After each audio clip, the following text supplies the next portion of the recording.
हवाई जहाज ने दूरियां कम कर दी, टेलीफोन ने दुनिया मुट्ठी में कर ली, रॉकेट ने हमें चांद पर पहुंचा दिया।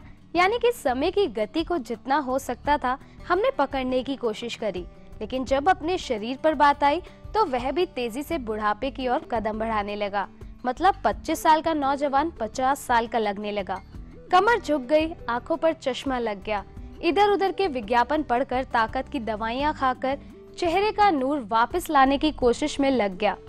लेकिन क्या वह चमक वापस आई? आज मैं ऋचा भाटिया इसी विषय पर जानकारी लूंगी आयुर्वेद की पीढ़ी दर पीढ़ी सेवा में लगे वैद्य दीपक कुमार जी से। नमस्कार वैद्य जी, आपका बहुत बहुत स्वागत है हमारे स्टूडियो में। वैद्य जी, मेरा सबसे पहला सवाल और बहुत ही अहम सवाल जो मैं आपसे करना चाहूंगी, जैसे कि हमारे कार्यक्रम का नाम है आरोग्य, यानी कि निरोगी इंसान जिसको कोई रोग ना हो। तो आज की भागदौड़ भरी जिंदगी अगर देखी जाए तो कहीं ना कहीं उसकी वजह से हमारे खान पान में बहुत बदलाव आया है। तो हम अपने बड़े बुजुर्गों की कहावत हेल्थ इज वेल्थ को क्या हम सच कर सकते हैं? क्योंकि कहीं ना कहीं हमने वेल्थ तो पा ली है, लेकिन हेल्थ में हम पीछे रह गए हैं। क्या आयुर्वेद हमारी हेल्थ हमें वापस लौटा सकता है? आयुर्वेद में सब चीज़ें हैं जिनके कारण हम अपनी आयु को बढ़ा सकते हैं, निरोगी रख सकते हैं। कुछ छोटी छोटी बातें हैं, जैसे कि मोटी दातुन जो करे, हरड़े नित्य खाए, बासी पानी जो पिए ताघर वेदना आए। यानी कि अगर हम रोज सुबह उठकर नीम की मोटी दातुन करें, हरड़ का चूर्ण साथ में लें और साथ की साथ रात का रखा हुआ, मैंने पहले भी बताया था, सोने के गिलास में, चांदी के गिलास में या तांबे के गिलास में। सोना महंगा है, संभव नहीं। चांदी भी आजकल हर आदमी की रीच से दूर हो रही है। तांबा सबसे अच्छा है, इसमें कॉपर के गुण भी आते हैं और हमारे पेट के लिए सबसे ज़्यादा अनुकूल है। रात का रखा हुआ तांबे के लोटे में यदि हम सुबह उठ करके पानी पिए, शरीर निरोग होएगा ही होएगा। और ताघर वेदना, इसका मतलब हमें वैद्य के पास जाने की जरूरत नहीं पड़ेगी। क्या बात है। तो बहुत अच्छी बातें आपने बताई और बहुत सारी ऐसी चीज़ें बताई जो हम अपने रोज़मर्रा की ज़िंदगी में हम इस्तेमाल कर सकते हैं और निरोगी रह सकते हैं। लेकिन इसके अलावा जैसा कि हम सभी जानते हैं कि मैंने अभी आपसे कहा भी कि हमारा आजकल का खान पान है वो काफ़ी बदल गया है, क्योंकि हमारी ज़िंदगी ऐसी हो गई है, इधर उधर की भाग दौड़ और हमारी रिस्पॉन्सिबिलिटीज़। तो उस सिचुएशन में अगर कोई बाहर रह रहा है, अपने घर से दूर रह रहा है, वो कैसे निरोगी रह सकता है? क्या वो भी यही सब चीज़ें इस्तेमाल कर सकता है?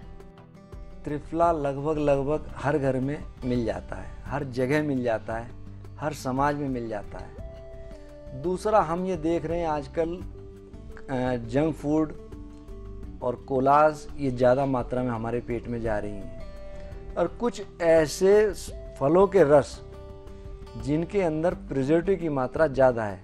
हम तो ये सोचते हैं कि हमने इसको लिया और हमको फ़ायदा होना चाहिए, लेकिन यदि हम पूरे दिन में अगर देखें तो प्रिजर्वेटिव की मात्रा हमारे शरीर में बढ़ रही है। तो हमें ये देखना चाहिए कि ये मात्रा ना बढ़े। शरीर तभी ठीक रहेगा जब हमारे शरीर के अंदर इस तरह के केमिकल्स ज़्यादा मात्रा में ना जाएं। तो दर्शकों, आज हम वैद्य जी से जानेंगे कि किस तरह से हम अपनी जिंदगी में निरोगी रह सकते हैं। लेकिन वैद्य जी, जो शुद्ध त्रिफला है उसकी पहचान कैसे हो सकती है, कैसे की जा सकती है? ऋचा जी, बहुत अच्छा सवाल किया आपने। त्रिफले के अंदर सिर्फ 3 चीजें, 3 फल हैं। त्रिफल यानी कि हरड़ हरितकी, बहेड़ा विभितक और आंवला अम्लकी। हरड़, बहेड़ा, आंवला आपको हर शहर में, छोटे से छोटे शहर में भी पंसारी के यहाँ मिल जाएगा। ये कोशिश हो कि वो बीजे हुए ना हो, ताजे फल हों और गुठली रहित हों, गुठली उसके अंदर ना हो। सबसे अच्छा रहेगा कि आप उन सामान को खुद लेकर के अपनी मिक्सी में या ग्राइंडिंग करें। ज़्यादा अच्छा रहेगा कि चूर्ण बना करके अपने पास रखें और कोशिश ये रही कि 4-5 महीने के अंदर अंदर वो चूर्ण समाप्त हो जाए। और किसी कांच की या प्लास्टिक, तो मैं कहूँगा कि उसको ना ही इस्तेमाल करें तो अच्छा। कांच की शीशी हो तो बहुत अच्छा, या स्टील का कोई बर्तन हो, उसके अंदर टाइट बंद रखें जिससे कि उसके अंदर नमी ना जाए। नमी जाने से खराब होने के चांस रहते हैं। उसको डेली प्रयोग करें तो ज़्यादा अच्छा। घर के अंदर ज़्यादा लोग हों तो आप मार्केट में भी पिसवा सकते हैं, लेकिन कोशिश ये करें कि खुद पिसवाएं या खुद पीसें, क्योंकि बाज़ार के प्रिजर्वेटिव मिले हुए त्रिफले आपको बहुत मिल जाएंगे। और रही बात रस की, तो रस की अपेक्षा चूरन ज़्यादा अच्छा रहेगा या उसकी गोली। वैद्य जी, इतनी अच्छी जानकारी आपने हमें दी और आपने ये बताया किस तरह से हम शुद्ध त्रिफला का सेवन कर सकते हैं, लेकिन आगे हम इस बात को कंटिन्यू करेंगे। फिलहाल हमारे कॉलर हमारे साथ लाइन पर जुड़ चुके हैं, आइए उनसे बात करते हैं। हेलो। हेलो। हाँ जी, कौन बोल रहे हैं? वैद्य जी नमस्कार, मैं राजेंद्र बोल रहा हूँ। नमस्कार जी। वैद्य जी, मेरी उम्र 55 साल है और मुझे ये लगता है कि मैं अपने शरीर से ज्यादा परेशान हो गया हूँ। मुझे थकान बहुत जल्दी आ जाती है और मैं शाम होने के पहले ही मुझे लगता है कि अब मुझे आराम के लिए सो जाना चाहिए। दूसरी बात की ये है कि वो जो मैं अपने को बहुत स्वस्थ महसूस नहीं करता हूँ और मुझे ऐसा लगता है कि मैं उम्र के पहले ज्यादा बूढ़ा हो गया हूँ और लोग भी बाहर मुझे कहने लगे हैं कि ये तो, जैसे मुझे कोई उम्र जब मैं अपनी बताता हूँ तो वो कहते हैं कि नहीं आप तो 60 साल के लगते हैं। तो क्या कोई ऐसा आपके पास, आप कुछ मुझे ऐसा कुछ बता सकते हैं कि जिससे कि मैं अपना स्वास्थ्य वापस पा सकूं? राजन जी, बहुत अच्छा प्रश्न किया आपने, क्योंकि पहला सुख निरोगी काया, दूसरा सुख पासों माया। लोग बाग पैसे के चक्कर में अपने शरीर को खराब करते हैं और वे बहुत लोगों की यही स्थिति है। और मैंने एक बचपन में पढ़ा भी था कि पैसे को पाने के लिए लोग अपने शरीर को ख़त्म करते हैं और एक स्थिति ऐसी आती है जब पैसा तो साथ में हो जाता है लेकिन शरीर नहीं होता। फिर उस शरीर को पाने के लिए हम पैसे को बहुत इस्तेमाल करते हैं। लास्ट में होता क्या है, ना तो हमारे पास पैसा बचता ना शरीर। मैं छोटे छोटे आपको 2 प्रयोग बताता हूँ। पहला, च्यवनप्राश, बहुत अच्छा रसायन है और हमारे शास्त्रों में लिखा भी है कि च्यवन ऋषि ने 80 साल की उम्र में इसका सेवन करने पर यौवन प्राप्त किया। लेकिन ये बड़े दुख की बात है कि आज फार्मेसियाँ सब कमर्शलाइज होने के कारण इसमें वो सामान नहीं डालती जो इसमें सामान होना चाहिए। नाम तो काम करेगा नहीं, काम तो दवाई करेगी और वो सामान ना होने के कारण हमारे शरीर को लगता नहीं। नाम है कि हम च्यवनप्राश खा रहे हैं, हफ्तों महीनों सालों खा रहे हैं, लेकिन हमें कोई फायदा नहीं मिला। दूसरा एक छोटा सा प्रयोग बताता हूँ, त्रिफला। मैं हर एक को कहता हूँ त्रिफला करे सबका भला। और त्रिफला अगर आप इस्तेमाल करें, अपने आप बनाएं, 1 हरड़, 2 बहेड़ा और 3 आंवला, इस रेशो में लें, गुठली इसमें ना हो। तीनों को कूट करके सुबह खाली पेट 1 चम्मच रोज सेवन करें। खाली पेट सेवन करें और 1 घंटे तक कुछ ना खाएं, तो फिर आपको कुछ सालों में अपने अंदर चमत्कार दिखाई देगा।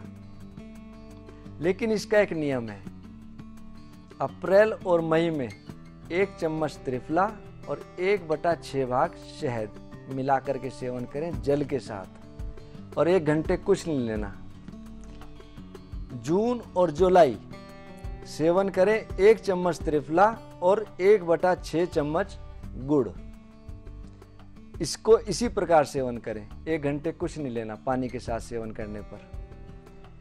जुलाई और अगस्त 1 चम्मच त्रिफला, 1/6 भाग सेंधा नमक। सितंबर और अक्टूबर 1 चम्मच त्रिफला और 1/6 भाग बूरा। नवंबर और दिसंबर 1 चम्मच त्रिफला, 1/6 भाग हम इसमें लें सौंठ का चूर्ण, सूखा अदरक। और जनवरी और फरवरी 1 चम्मच त्रिफला और 1/6 भाग मिर्च, काली मिर्च, इसके साथ सेवन करें। 1 साल यदि हम इसको सेवन करेंगे तो हमारे शरीर से आलस्य खत्म हो जाएगा। यदि इसको हम 2 साल सेवन करेंगे तो हमारी नेत्र ज्योति बढ़ने लगेगी और नेत्रों के रोग कम होंगे। 3 साल में हमारे शरीर में सारे बीमारियां दूर हो जाएंगी। 4थे साल हमारी मस्तिष्क, ब्रेन मेमोरी बहुत शार्प होने लगेगी, बल बुद्धि का विकास होगा। 5वें साल में हमारे चेहरे पे सुंदरता आने लगेगी। 6ठे साल में हमारे शरीर में बल का विकास होगा। 7वें साल में हमारे केश निकलने लगेंगे और काले होने लगेंगे। 8वें साल में हमारे शरीर में खूब बल इकट्ठा हो जाएगा और हम बुढ़ापे से जवानी की ओर अग्रसर होने लगेंगे। 9वें साल में हमारी जवान पर सरस्वती का वास होने लगेगा। 10वें साल में हम जो चाहेंगे वह होगा, भाव की सिद्धि होगी। और 11वें साल में मैं आपको इतना कह सकता हूँ कि शास्त्र हमारे कहते हैं कि अगर आप किसी को वरदान दोगे तो वरदान सिद्ध होगा, और यदि किसी को शाप दोगे तो शाप सिद्ध होगा। त्रिफले की जितनी महिमा कहूँ उतना कम। सिर्फ इसको लेकर देखें और मैं आपसे कहूँगा कि हो सके खुद बनवा के सेवन करें या इसका एक्सट्रैक्ट घन सेवन करें। राजन जी को तो बता दिया कि किस तरह से उनको जवान रहना है, लेकिन हमारे एक और कॉलर हमारे साथ जुड़ चुके हैं। आइए उनसे बात करते हैं, फिर आपसे और भी जानकारी लेंगे। हेलो। हेलो। हाँ जी, कौन बोल रहे हैं? मैं जानकी मल्होत्रा बोल रही हूँ। बताइए जानकी जी। और मैं एक क्वेश्चन करना चाहती थी। मैं एक हाउस वाइफ हूँ। जब मैं 14 साल की थी तब से मेरे पीरियड शुरू हुए थे, जो कि अब असमय हो रहे हैं, अप डाउन होते रहते हैं, जिसकी वजह से मुझे पेन भी रहता है और हेल्थ भी ठीक नहीं रहती। बहुत वीकनेस आ चुकी है बॉडी में। इसका कोई उपाय बताइए। जानकी जी, सबसे पहले तो आप ये देखें कि आपके शरीर में किस कारण से ये दिक्कत बन रही है। अगर खून की कमी है तो खून के लिए आप खून बढ़ाने के लिए कुछ जैसे गाजर हुआ, पालक हुआ, चुकंदर हुआ, सेव हुआ, इसकी मात्रा बढ़ाएं। दूसरा, पेट में कहीं कोई इन्फेक्शन तो नहीं, कब्ज तो नहीं, तनाव तो नहीं, तनाव को भी दूर करें, क्योंकि तनाव हमारे पेट और पेट के नीचे के भाग सबसे पहले अफेक्टेड करता है, तो तनाव रहित रहें। तीसरा, मृदु विरेचक लेकर के आप अपना पेट साफ रखें। जैसे कि मैं हर बार कहता हूँ कि त्रिफला करे सबका भला। रात को 1 चम्मच त्रिफला लें, आपका पेट साफ रहेगा। और साथ के साथ आप कुछ दवाई ऐसी हैं जैसे कि अशोक का पेड़ है, ये लगभग हर गांव में, हर शहर में मिल जाता है। अगर आपके आसपास उपलब्ध नहीं है तो आप किसी पंसारी से अशोक की छाल लेकर के 10 ग्राम 1 गिलास पानी में उबाल करके जब चौथाई रह जाए छान के पी लें। और बहुत अच्छा होगा कि हमारी फार्मेसी द्वारा निर्मित जो रतन गर्वा है वो इसी काम के लिए। आप 2-2 गोली 2 बार साथ में सेवन करें। खून की कमी हो, इन खान पीन से अगर पूर्ति नहीं हो रही तो साथ में लोहा सव या कुमारिया सव साथ में सेवन करें, अच्छा रहेगा। और पेट में अगर कोई इन्फेक्शन है तो उसका आप इलाज करा लें। पेशाब में इन्फेक्शन ना हो इसका विशेष ध्यान रखें। पानी की मात्रा बढ़ाएं, पानी खूब पिएं। थोड़ी थोड़ी देर बाद थोड़ा थोड़ा पानी पीते रहें। एकदम से बहुत ज़्यादा पानी पीने से ही पेट भारी हो जाता है, ज़्यादा नहीं पिया जाता, तो थोड़ा थोड़ा पानी आप लेते रहें। साथ ही साथ जो सलाद है जैसे खीरा, ककड़ी, तरबूज है, खरबूजा है, ये हमारे शरीर में पानी की पूर्ति करते हैं, पानी की कमी को दूर करते हैं। आप इनका सेवन बढ़ाएं। और मिर्च मसाले हैं, खटाई है, चाय है, तला हुआ है, इसको अवॉइड करें। अचार खास तौर से ना लें। और नींद पूरी लें, आराम पूरा रखें। और उसके बाद मैं उम्मीद करता हूँ कि आपकी समस्याओं का समाधान हो जाएगा। लेकिन दूध आप ज़्यादा सेवन करें। धन्यवाद वैद्य जी। तो जानकी जी, मुझे पूरा यकीन है कि वैद्य जी की बताई गई जो भी आपको इन्होंने बताया उनसे आप काफ़ी जल्दी स्वस्थ महसूस करेंगी। तो दर्शकों, अगर आपकी भी ऐसी कोई समस्या है, आप वैद्य जी से बात करना चाहते हैं, तो स्क्रीन पे दिए गए नंबर्स पर आप हमें कॉल कर सकते हैं।